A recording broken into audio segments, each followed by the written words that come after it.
मत कहले जे हैला ए आम दीदी को माने एमती माने माने कौन फॉलो करुच कहली आ से मत कहला जे तुम तांको पचरे पचरे जाओनी नहले तुम दीदी को तो उठे देबु तुमको भी उठे देबु कहले।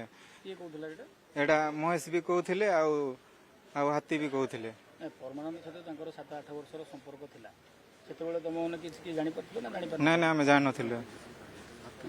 तुम दीदी के विषय किछि कहछन तुम केबे किछि ए भलिया करछन ब्लैकमेलिंग करछन हैरान करछन हरकत करछन केबे कहछन ना किछि कह तुम केबे जानिया पाइलो ए माने एमदी असुविधा करूछन माने ए वर्ष के जानि जे ए वर्ष के जानिली दी बेसी बेसी तो हो नै ए 4-5 मास होची।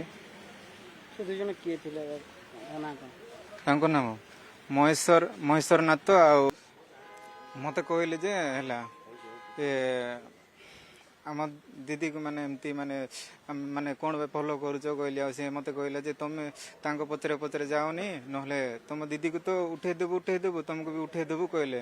किए कहूला एटा महेश भी कहथिले आ हाथी भी कहथिले। परमानंद सहित तांकर 7-8 वर्षर संपर्क थिला सेतेबेले तुम माने किछि जानि परथिलो ना जानि ना ना हम जान नथिले। तुम दीदी के विषय किछि कहछन तुम केबे किछि ए भलिया करछन ब्लैकमेलिंग करछन हैरान करछन हरकत करछन केबे कहछन ना किछि कह तुम केबे जानिया पाइलो ए माने एमदी असुविधा करूछन माने ए वर्ष के जानि जे ए वर्ष के जानिली दी बेसी बेसी तो हो नै ए 4-5 मास होची। से दुजन किए थिला ना का तांको नाम महेश्वर नाथ आ